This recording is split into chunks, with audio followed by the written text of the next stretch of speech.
Gurave Gorachandraya Radhikaya Tadalaye Krishnaya Krishna Bhaktaya Tadbhaktaya Namo Namaha Shri Chaitanya Manobhistam Stapitam Jena Bhutale Swayam Rupa Kadamahyam Yadati Swapadam Chakam Shri Krishna Chaitanya Prabhu Nityananda Shri Advaita Gadadha Shivasadi Gaura Bhaktavinda Hare Krishna Krishna Krishna Hare Hare Hare Rama Rama Hare Hare Bhaktya Vihina Vyaparada Lakshani Kshiptashta Kamadi Taranga Maja Kripamaitam Sharanam Papana Inde Namaste Charana Rajami Radham Aravinda Netram Smarami Radham Madhura Smitasya Vadami Radham Karuna Bharadam Tato Mamanyasi Gatir Nakapim. Então nós toda terça-feira, hoje é terça-feira, né, o dia de Marte, nós lemos o belíssimo Shri Mana Shiksha. Shri Mana Shiksha. E Gurudeva está, depois dos belíssimos comentários de Srila Bhaktivinoda Thakur, está fazendo o seu seu Anuvriti, que é um comentário suplementar ao comentário de Thakura Bhaktivinoda.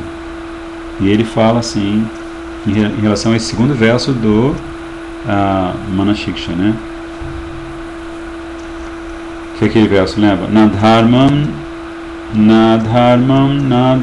Shuchigana Niruktam Kila Kuru Prajerada Krishna Prachura Paricharyam Mihatano Sachi Sunanandishvara Pati Sutate Guru Varam Mukunda Prestate Smaraparam Ajashananu Manaha. Aí Shri Gurudeva vai falar que esse verso, em que Shri Raghunath Das Goswami fala para a mente dele não praticar nem bhaja, nem dharma, nem adharma, mas sim praticar. Acabei não ligando o Skype, peraí. Mas sim praticar profuso serviço devocional. Acho que tem alguém aqui na linha. Aos pés de lótus de Radha Krishna. Só um minutinho que eu vou ver quem é.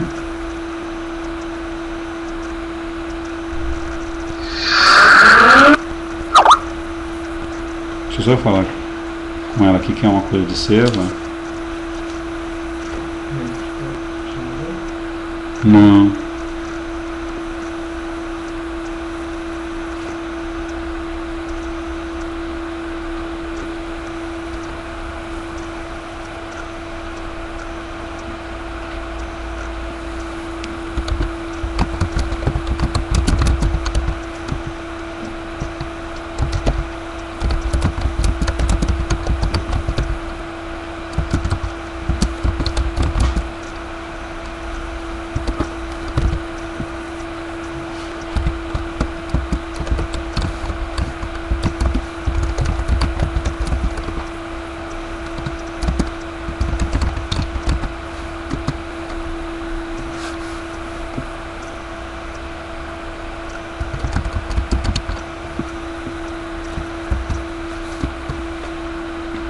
Então o Gurudeva ele começa o seu Anuvriti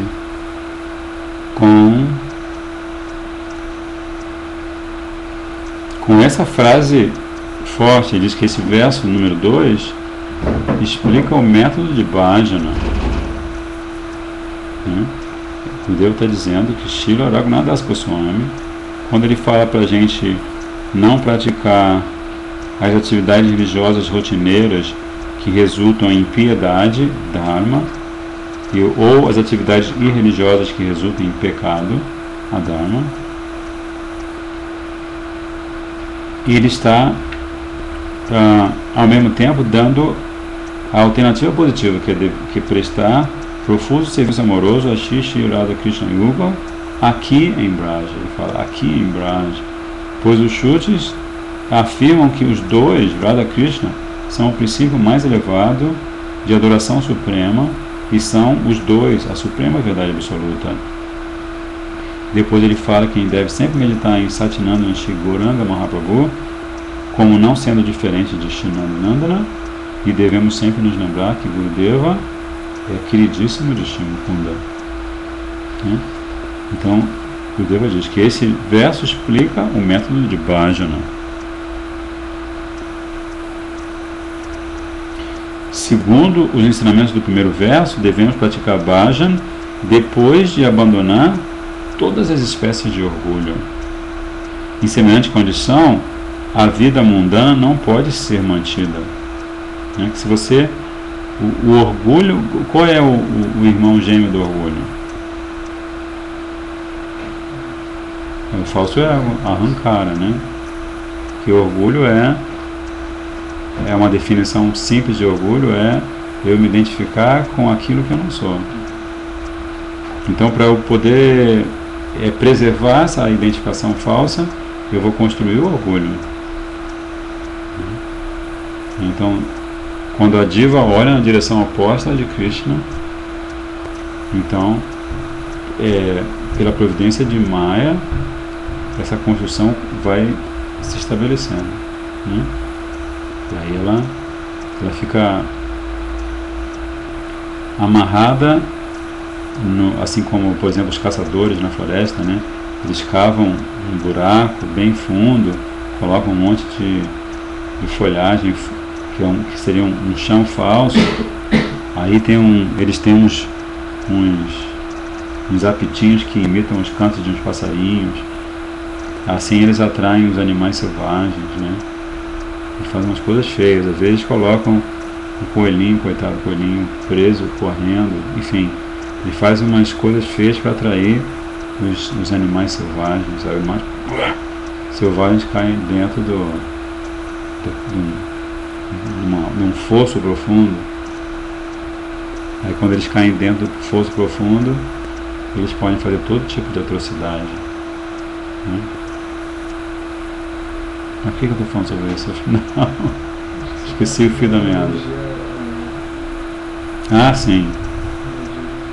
Então a diva, quando ela se volta o rosto na direção oposta de Krishna, é como se ela caísse nessa armadilha de Maya. Então Maya tem todos os tipos de brinquedinhos para atrair a mente da diva. E aí por isso que Srila Gurudeva fala assim, que nessa condição, se você deixa de lado todo o falso ego, então a sua vida mundana ela perde a sustentação. E é sempre interessante a gente pensar assim que vida mundana, mundano quer dizer do mundo material. Você pode até dar um sentido pejorativo para mundano, ou ser um mundano, mas vida mundana é a vida no mundo material. Todos nós temos o nosso lado mundano, porque a gente, como o Gurudeva vai explicar daqui a pouco, a gente precisa fazer karma, senão como é que a gente... Que tudo em nossa volta é como se diz, é motivo para fazer karma, Você está respirando, você está matando um monte de seres vivos, então você está fazendo karma. Você se levanta, senta, todos esses movimentos do corpo são karma, não tem nada a ver com que o corpo é diferente da alma. Até o momento em que você realmente faça os movimentos da alma, então, como a gente estava vendo o Gurudeva explicando, você vai chegar numa fase muito elevada de bhakti, aí os movimentos da alma, você vai estar vivenciando os movimentos da alma, que são os seus próprios movimentos espirituais. E aí com isso, que é a nossa capista.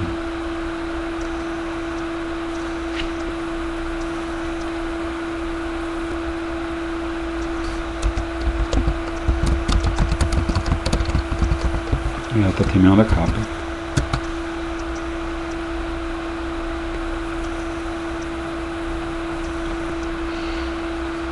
Enfim, aí Gurudeva continua. Shri Raghunath Das Goswami aconselha que a Dharma e Dharma, tanto as atividades piedosas contra as atividades ímpias devem ser abandonadas se alguém tem o desejo de praticar bhajan. A fim de praticar bhajan exclusivo a Shri Shri Radha Krishna, devemos abandonar todas as espécies de dharma e adharma prescritos nos Vedas, Shrutis e outros textos semelhantes.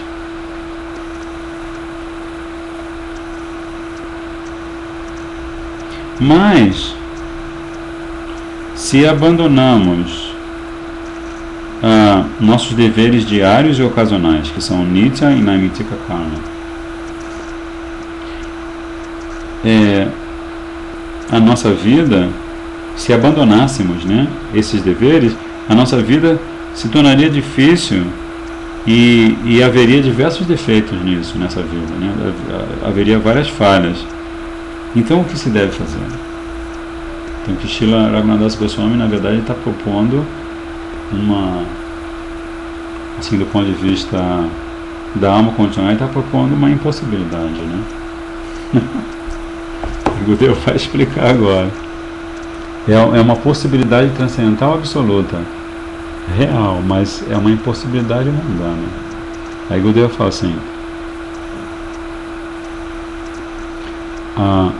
então o que nós devemos fazer? As atividades que nos ajudam no transcurso de nossa vida e que sejam benéficas para este mundo, bem como para o próximo mundo, elas se chamam Dharma, né?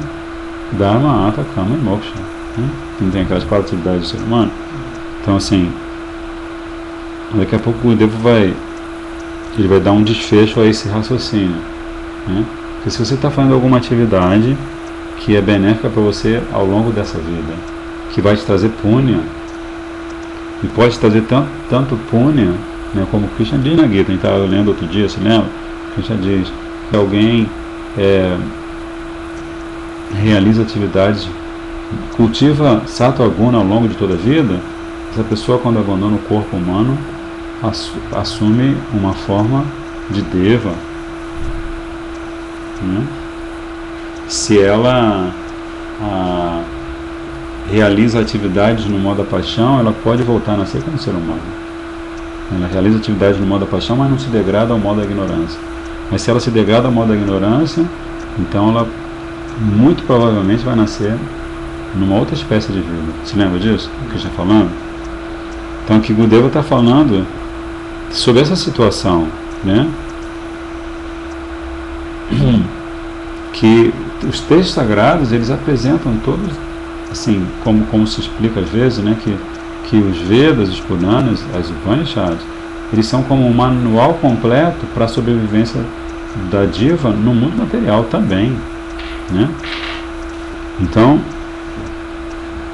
agora, não seguir esse Dharma, não seguir esse tipo de atividade que é favorável, benéfica, tanto neste mundo como no próximo, isso é a Dharma.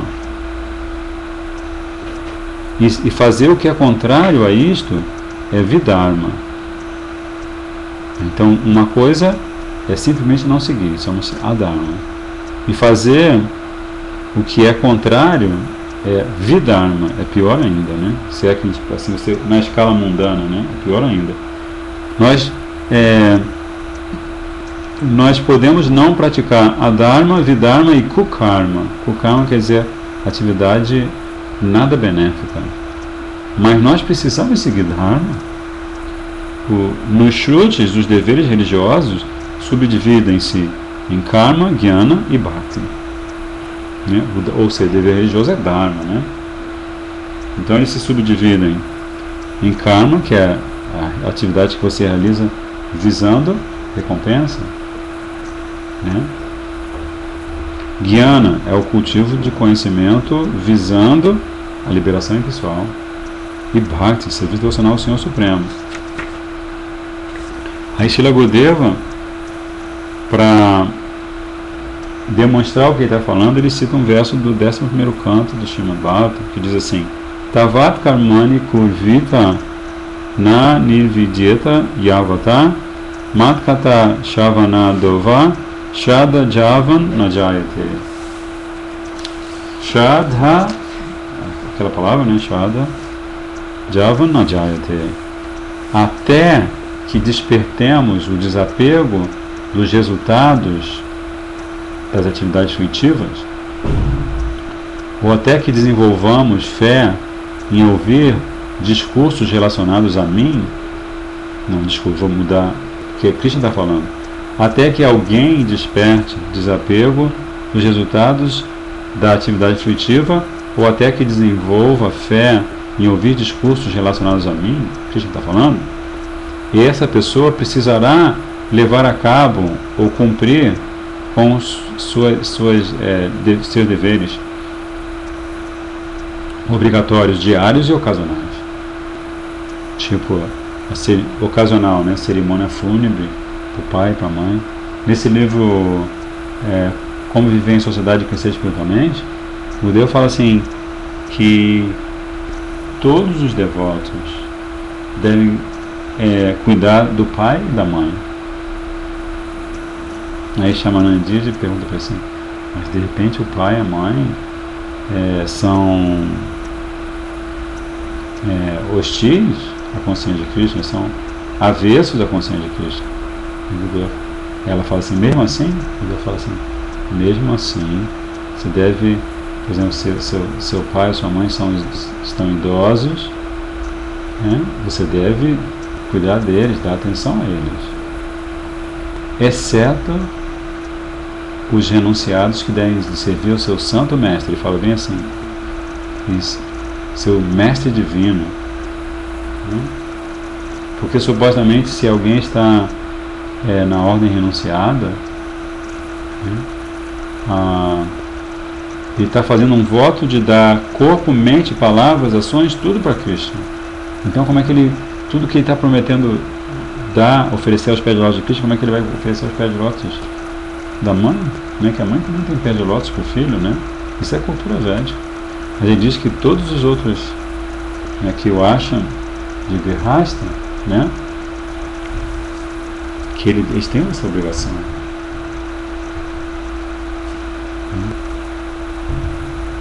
Então assim, é algo muito... Porque como nesse verso que a gente está falando, né? Quando o sadhaka desenvolver desapego das atividades fruitivas, porque você tem o karma sadhaka, o jnana sadhaka e o bhakti sadhaka, né? Eles todos fazem sadhana. Se eles são sérios nas suas buscas, nos seus caminhos, eles todos praticam sadhana. Então, aquele que até que ele faça isso, que ele desperte esse desapego, ou até que ele desenvolva fé, shraddha em ouvir Harikatha, ele deverá cumprir com seus deveres diários, seus deveres obrigatórios diários e ocasionais. E aí Gurudeva vai dar mais, quer dizer, Gurudeva está, assim, você pode pensar, né, como Gurudeva estava falando, por isso falando Srila Raghunath Das Goswami, a gente pode até pensar assim, não, mas Gurudeva está falando alguma coisa contrária ao que o próprio Raghunath Das Goswami acabou de falar, né? Que Raghunath Das Goswami fala assim, esquece esse negócio de Dharma e Adharma. Está prescrito nos Vedas. Até a coisa mais estranha está prescrita nos Vedas. Porque se alguém segue o que é mais estranho, segundo os Vedas, essa pessoa vai se purificar. E depois ela vai seguir algo menos estranho e vai seguir cada vez coisas menos estranhas, até que ela vai seguir coisas normais, e depois ela vai aos pouquinhos deixar de seguir as coisas normais e vai seguir a única coisa que é excepcional, né? Que é Nitya Dharma, um verdadeiro Nitya Dharma, né? Que é Bhakti. Mas é um processo, né, de desenvolvimento. Então agora Gurudeva vai dar mais provas sobre essa história, né? Existe um hiato, né? Você conhece seu Gurudeva, você conhece os Vaishnavas, você fica sabendo sobre Krishna, mas existe um hiato, né? Entre você alcançar uma fase de Bhakti em que você esteja, né? Que você esteja seguro, né? E você está, pelo menos falando por mim, eu estou onde eu estou. Né? Então, por isso que o Gurudeva fala assim, das coisas mais importantes no caminho espiritual é você saber, você está sempre visualizando a meta, né? A cada momento do dia, toda hora que você faz o seu sadhana bhajan, você está visualizando a meta que o Mahaprabhu está ensinando, né? Que isso te dá alento e mantém a sua consciência focada. A Lei Gudeva diz, os Vedas dizem Ahimsa Paramodharma, entende? Ahimsa Paramodharma, que a não violência é o princípio religioso máximo. Pitridevo Bhava Matridevo Bhava, respeite as pessoas mais velhas e os seus pais. Está vendo? Pitridevo Bhava Matridevo Bhava. Atiti Devo Bhava, respeite aqueles que são convidados inesperados em sua casa. Né? Você pode convidar alguém por quem você tem empatia, né? Mas se chega um convidado inesperado, o Shastra diz, você tem que respeitar esse convidado inesperado. Não pode ficar assim, chegar para ele assim, ó, desculpa, mas não tenho nada para te dar, assim, você não ligou para avisar, você não passou um e-mail, você não tem nem conta no Facebook, como é que você quer que eu te receba em casa? Um dia eu estava lá de cima do livro, lá na Avenida Paulista, e aí eu parei uns meninos assim, e assim, eu perguntei, mas tá um bafafá danado, tá um monte de tia aqui, o que está acontecendo? Aí falou assim que várias pessoas que têm conta no Facebook marcaram para se encontrar pela primeira vez debaixo do MASP. Entendeu? Elas se conheciam, se desenvolveram um relacionamento, tudo só trocando figurinha, mensagem pelo Facebook, né? Aí de repente, no mesmo dia, era um domingo, quando é que elas vão cantar? No sábado, né? Era no sábado, estava todo mundo indo, várias pessoas que se conheceram no Facebook iam se conhecer pessoalmente, né? Então somos convidados inesperados. E depois, Acharya Deva Bhava, respeite seus mestres e preceptores. Na vida comum do cotidiano, essas coisas não dá para você abandonar essas coisas, porque está falando. E é assim mesmo que você fica enredado no karma. E é por aí mesmo. Por um lado você não consegue abandonar, né?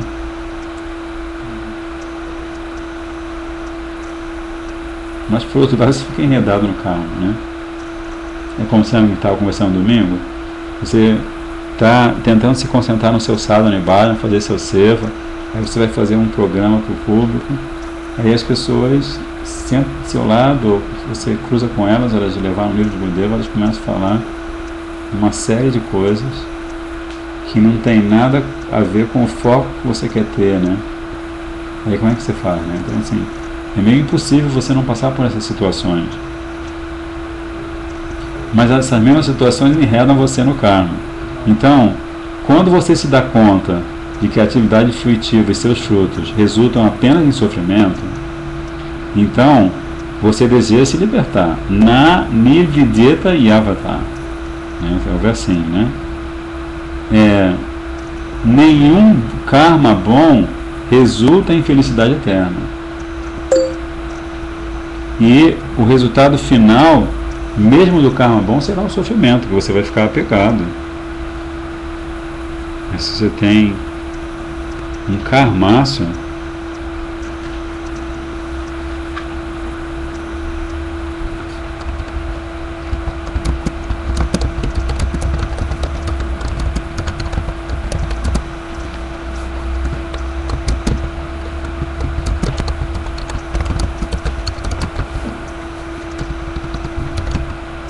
né?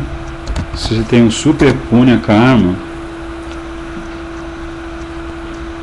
você nasce, isso é o que a gente explica na Gita, né? Se você tem um super punya karma, você nasce numa família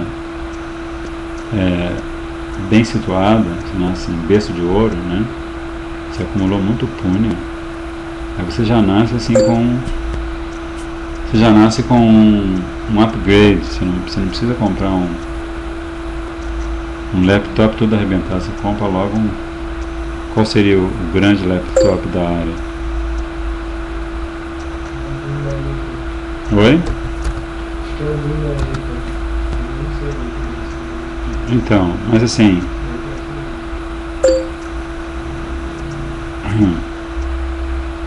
Então, isso que o Gurudeva está explicando, ele está...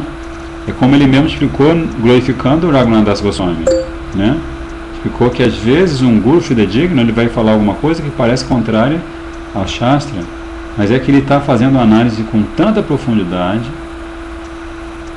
para poder ajudar o discípulo a entender por que aquele Acharya, Raghunath Das Goswami, está falando semelhante coisa. Porque senão o discípulo vai sair arrebentando tudo. Nadharma, Nadharma. Ele não vai querer... Não, mãe, pai, nada disso. Que isso? Trabalho. Né? Trabalho no sistema ou fora do sistema, de qualquer modo é trabalho, não é? Vida alternativa ou vida não alternativa, vida poluída ou vida não poluída. Você está no mundo material de qualquer maneira. Aí Gurudeva fala assim, alguém se casa em troca da felicidade, mas aquele casamento, mais cedo ou mais tarde, fica doloroso. Mas aí quando a pessoa se dá conta, o acúmulo de riqueza também resulta em sofrimento. Quando alguém se dá conta disso,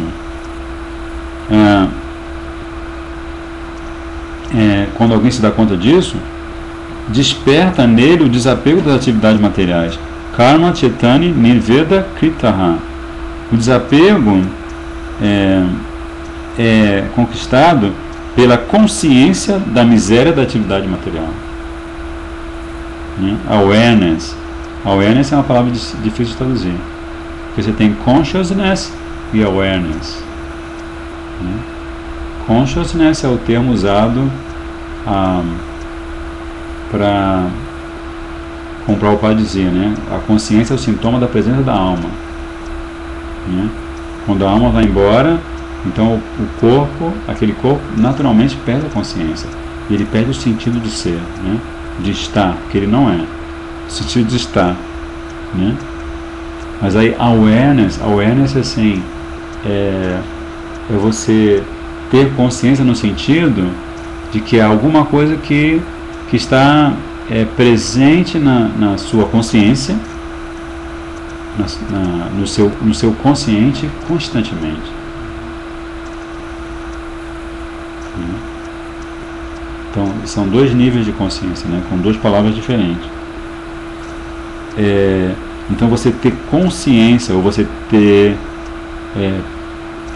a sensibilidade quanto ao sofrimento da atividade material. Como o Prabhupada também falava dos 3 níveis de inteligência. Sabe quais são os 3 níveis de inteligência? Você imagina 3 pessoas.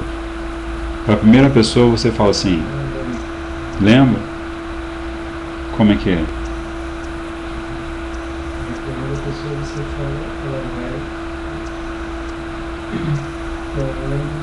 O sábio, ele vê o erro de uma pessoa e ele não faz. Ela vê o erro da pessoa, mas ela faz Isso. A pessoa de... vamos de cima para baixo ou de baixo para cima? De baixo para cima.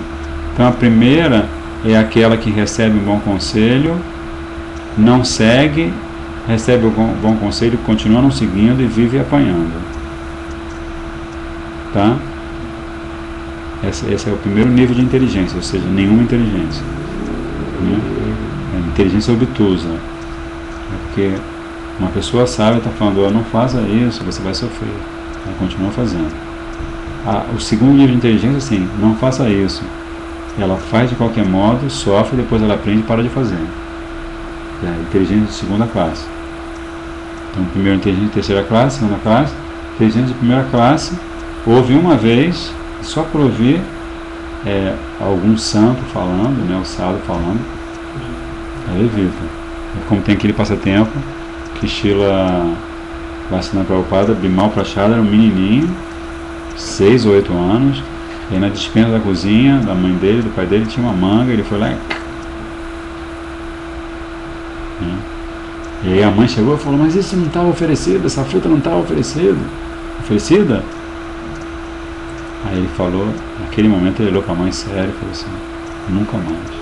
Manga para mim nunca mais. Eu cometi uma ofensa até por ti. Então ele, ao longo de toda a vida, ele nunca experimentou manga. Um Vaishnava, né? Mahaprabhu, ele pegou um caroço de manga, os devotos estavam cansados no Harinam, ele pegou um caroço de manga, jogou assim na terra e brotou uma mangueira super frondosa. Os devotos ficaram chupando manga, não sabiam mais o que fazer com tanta manga. Então, Srila Bhaktivinoda Prabhupada é um servo eterno de Gauranga Mahaprabhu. Mas ele nessa lila de Acharya, para dar exemplo, ele nunca mais tocou na manga. Então aqui Gurudeva vai explicar que Draupadi e os Pandavas, eles eram plenamente rendidos a Krishna. Mesmo assim, se submeteram a muito sofrimento. A vida deles, eles sofreram vários atentados. Eles sofreram vários atentados, né? O rei Harishchandra também seguiu o caminho de Dharma e mesmo assim teve que sofrer muito. É aquele rei que está no Segredos do Oculto, você lembra? Que o Vishwamitra vem e percebe assim, ele é rei, ele é devoto, mas ele tem um apego a essa coisa de ser devoto, de ser veraz, de ser generoso com seus súditos, né? Então eu vou fazer uma coisa com ele. Ele entrou no sonho. Ele entrou no sonho do Harishchandra e pegou a consciência do eu sou Prabhuji. Desculpa, você quer saber onde se encaixaria essa consciência do eu sou? Agora é uma pergunta difícil essa que você me fez. Como assim? O que seria consciência do eu sou para você? Eu não entendi a sua colocação, na verdade. O Haribhakti Vilasa é em termos o código penal para os Vaishnavas, né? Madame Gopal está falando. E o Raja Mohan Prabhu está perguntando onde se encaixaria essa consciência do eu sou. Mas aí depende do que vem depois do eu sou, né? Por exemplo, se alguém pensa, eu sou o Guru, eu sou o Brahmana, eu sou um Vaishnava, Guru Abhimana, né? Se alguém tem essa concepção, se alguém alimenta esse conceito sobre si mesmo, né? Então, isso vai ser, isso está no nível do Abhimana, do Ahankara, do falso ego, né? Deu para acompanhar? Então, assim, aqui a gente estava comentando sobre a palavra consciência, no sentido, aqui, na verdade, é um verso que Gurudeva está citando, né? Karma Chaitanya Nirveda pontinho Kritaha, que é um verso maior que foi reduzido aqui para efeito de, não sei, para não ocupar tanto espaço no livro, não sei. Mas aí Gurudeva traduz como